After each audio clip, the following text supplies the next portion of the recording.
Reels वाली बहू। प्रज्ञा को रील्स बनाने का बड़ा ही क्रेज है और वो दिन भर रील्स बनाती रहती है, खाते पीते घूमते फिरते घर में कॉलेज में। रील्स बनाने के कारण प्रज्ञा पूरे कॉलेज में हाईलाइटेड है। जहाँ उसकी रील्स सभी को पसंद आते हैं, वहीं मनीषा चिंता में डूबी रहती है। एक रोज जब खाते हुए प्रज्ञा रील्स बना रही होती है, तब मनीषा कहती है, एक मिनट भी चैन नहीं है इस लड़की को। ये नहीं कि खाना तो आराम से खा ले, लेकिन नहीं, अरे थोड़ी देर रील्स नहीं बनाओगी तो आसमान नहीं टूट पड़ेगा। अरे मम्मी, इसी को तो कहते हैं डिटर्मिनेशन। तुम नहीं समझोगी ये सब। भगवान, इस लड़की को सद्बुद्धि दे। जब देखो तब टेढ़ा बाका मुंह बनाती रहती है। मनीषा की बात का प्रज्ञा पर जरा भी असर नहीं होता और वो खाते खाते रील्स बनाती रहती है। दिन बीतने लगते हैं और देखते देखते प्रज्ञा का कॉलेज भी खत्म हो जाता है। आए दिन कोई ना कोई मनीषा को प्रज्ञा की शादी करवाने का सुझाव दे जाता है। सब ठीक ही कहते हैं, प्रज्ञा की शादी कर देनी चाहिए। अपने घर के काम काज में व्यस्त हो जाएगी तो खुद ही ये रील्स और नाच गाना बंद हो जाएगा।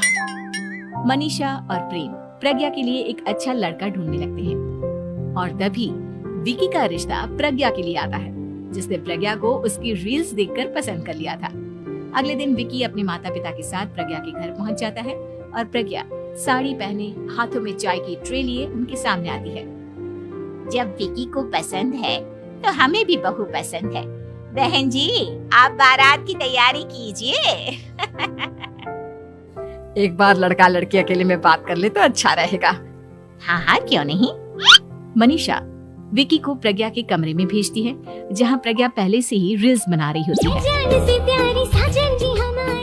तभी विकी कहता है, आ गए आपके साजन जी। हमारे साथ ये रील्स कंप्लीट करती तो और भी अच्छा रहता। अच्छा जी, अब आ ही गए हैं तो बना ही लेती हूँ आपके साथ।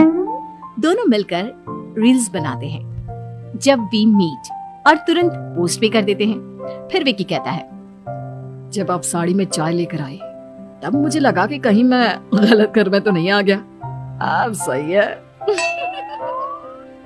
दोनों की शादी पक्की हो जाती है और शादी के दिन भी प्रज्ञा रील्स बनाने से चूकती नहीं। यहाँ तक कि बारात के समय भी नाचते हुए रील्स बनाती है।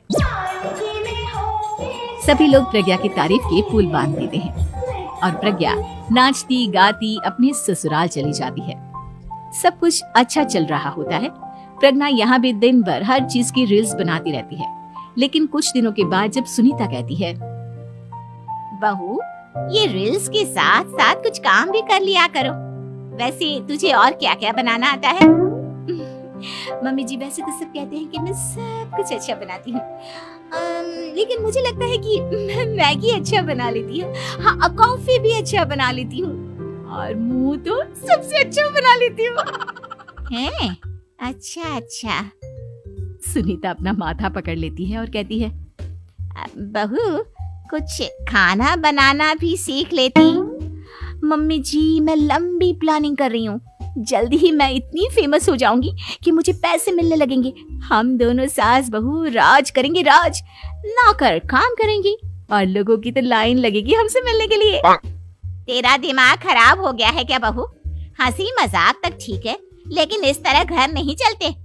जितना जल्दी हो इस घर के तौर तरीकों को सीख लो।